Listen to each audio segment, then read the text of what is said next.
nagbibigay na po ng mga pamisa o yung tinatawag nating mass intentions. Kasi po, sabi ko nga sa inyo, this is an opportunity for us to intercede with one another, for one another. Ang lamesa po ito ay lamesa dambangan ng panalangin ng taong bayan. Kaya nga, samantalahin natin yung panalangin na ito na maitaas sa Panginoon ang ating mga prayer intentions. Dahil lahat tayo ay mananalangin para doon sa intentions na yung mga pamisa natin. Ano? Sabi nga ng saying, di ba? The family that prays together, ano po? The family that prays together, stays forever. Forever. Mali po yung stays together, stays forever. Okay? Dahil pag sama-sama po tayo nanalangin dito sa lupa, magkikita-kita po tayo sa langit. Hindi po ba? Kaya when we pray together dito sa lupa, may pamilya tayong gagawin sa langit. Of course, syempre, una-unahan lang po yan. Kung feeling nyo po, time na, go ahead and we'll follow later. Ha? Go ahead. Kaya huwag po kayong matakot, ha? Even yung mga walang pambayad, go and bring your intentions to the church. Wala pong bayad dito. Pero syempre, kung kayo po yung nais magpasalamat sa Panginoon, mag-donate ng kaunti sa simbahan, hindi po kami tumatanggi sa grasya.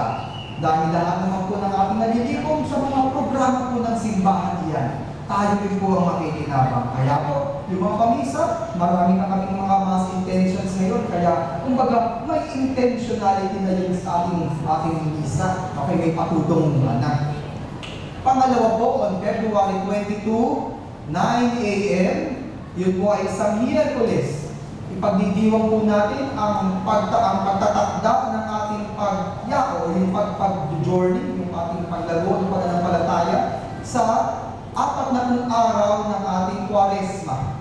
Okay? Ito yung ating beginning of the Lenten pilgrimage. Kaya nga on February 22, magkakaroon tayo ng Ash Wednesday, 9 a.m. dito po sa ating Fernbrook Chapel. Kaya nga po yung may mga nagdala na po ba ng lubang palaspas sa inyo? May mga nagdala? Wow, ang daming nagdala. Oh, I'm sure nakalimutan. Ayun, may nagtaas doon. Thank you very much, ate. Meron pa ba? Meron pa? Ayun, may nagdala. Thank you sa dalawang nagdala. Ang lahat magdadala next week sa mga pintuan nila. Magdala po kayo. Kasi po, maglalagay tayo ng abo sa ating mga noo. Ha? Maglalagay tayo ng abo sa ating mga noo. Ilan po yung susunugin natin panglagay sa inyong mga noo. Okay? Yung mga lumang palaspas kasi papalitan na natin yan sa Palm Sunday. Okay? Pep 22, anong oras po? 9 in the morning. Ang pumunta ng 9 ng gabi, guardia, babati sa inyo. Wala na kami dito. Okay? Tapos, ano pa ba yung mga... Isa lang pong konting gentle reminder lang po. Ano? Pagkatapos po ng misa, huwag po kayong nagsisiksikan, nagbabaksaw-baksaw para kunin yung bulaklak dito. Ano? Kasi parang hindi pa kami nakapagbabaw sa Panginoon, pati kami binabox out ninyo eh. No? Yung bang tipong, ito naman po ipamimigay sa lahat, pero konting reserve man lang. Huwag nyo ipakita yung scarcity mentality, mauubusan ako. Di ba nga? Maraming bulaklak para sa lahat. At pag iniisip mo mauubusan ka, tanungin mo ulit yung sarili mo, sandali muna. Para saan ba talaga yung bulaklak na yan? Kailangan ba yan? Para liwagaw ka sa pananampalataya? Pag hindi naman kailangan yan, para pagpalain ka, para hindi naman kailangan yan sa ikaluluwa natin ng Panginoon at para sa inyong kaluluwa eh, huwag ka na makisiksik. Ha? Parang huwag tayo magsiksikan para sa bulaklak. Kaya tignan nyo, pandilatan ninyo yung unang kukuha ng mga bulaklak dyan, wala nang kukuha niyan ngayon. Oo, pandidilatan namin kayo. Ayan ha. Tapos, pang-4, taas nga ang kamay ng mga, I want to know. Taas ang kamay ng mga may Facebook account dito. Sige, don't shy. Taas ang kamay ng mga may Facebook account. Oh, sige na kayo matatandaan na naman namin nakikijoin kayo sa aming mga bata. Alam naman namin na nakikikuso kayo. Marami-rami po, hindi ko nabibilangin. Within this Sunday, within today, by any chance po ba kayo magbubukas ng inyong Facebook account? Yes or no? Yes! Yan. I like that. When you open your Facebook account, doon sa taas dyan, mayroong tab, search. Search tab, ang tawag natin dyan. Please type Madonna del Divino Amore. Okay? M-A-D-O-N-N-A del Divino Amore. May lalabas po dyan icon. Ito. Yan. Okay? Yung icon na yan, lalabas doon sa picture, click that, and please click like. Church organization, tayo yun. When you click us, yung pag nag-like kayo sa amin, we will like you back. Ha?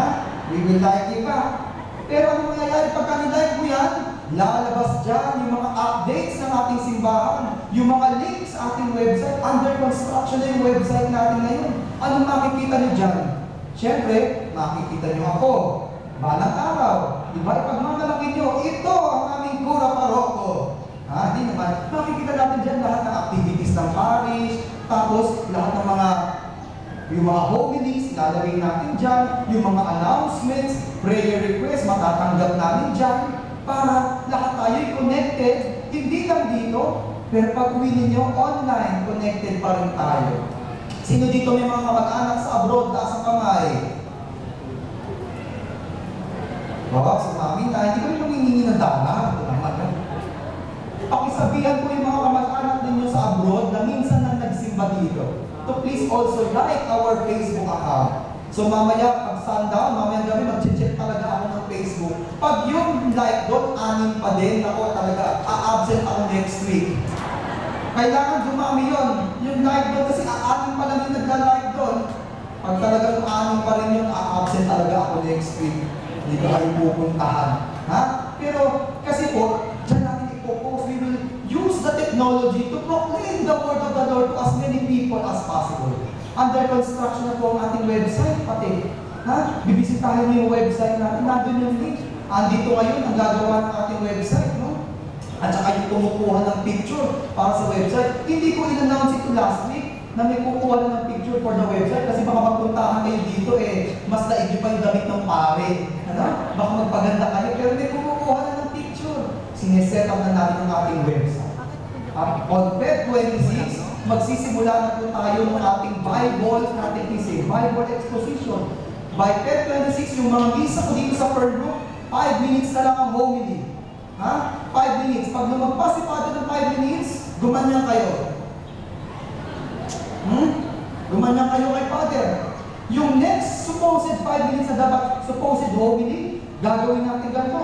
Lahat ng mga tanong ninyo sa pananampalataya, i-forward nyo na sa amin, sasagutin natin. Magkakaroon tayong Bible exposition. Para pag tinanong kayo, saan makikita sa Bible ang purgatorio? Alam niyo, 1 Maccabees yan. At 2 Maccabees, I'm sorry, lang. Nagkakamali. 2 Maccabees yan. Ipapahighlight ko sa inyo. Ha? Yung mga wala pang Bible na pamilya, approach us in the office. We will try to figure ways to, basta. Approach us in the office kung wala pa kayong Bible. We will figure things out for you. Ha? Starting February 26. Tama? 26, di ba? Tama. Starting Feb 26, pag ako ang ilalabas natin yung schedule dito, ha? Pag ako ang magmimisa, magdala po kayo ng Bible at highlighter. Okay po ba yun? Tama. Damang-dama ko talaga yung okay. Alam ko, excited kayo dito. Oo, parang kami dalawa lang may Reverend Maki lang excited dito. Gusto nyo ba o ayaw nyo? Gusto! Ayan. Kung ang ibang relihiyon may dating daan, may tamang daan, tayo yun sa atin, 500. Ha? Yung magbigay ng mababa sa 500, walang pagpapala sa Panginoon. Hindi naman. Tagagawa tayo ng sarili natin pagmimilay at pag-aaral ng pananampalataya. Para pag nagsisimba sa Pernbrook, uuwing may alam. Amen? Pag nagsimba sa Pernbrook, tinanong ng iba nating mga kapatid sa pananampalataya, may isasagot. Amen? At pag nagsisimba sa Pernbrook dahil kinikilala mo yung pagmamahal, kinikilala mo yung pananampalataya, mas mamahalin natin ang Diyos sa pananampalataya, alam natin. Amen? Ayan. Ngayon, tinatawagan ko lahat ng mga may birthday at saka ng anniversaries to come forward. Para mamukuhaan namin kayo, alam namin kung kanino magpapalibre. Ha? Hindi po, yung mga may birthdays ng month of February, yung mga anniversaries ng month of February, come forward, don't shy. Come forward.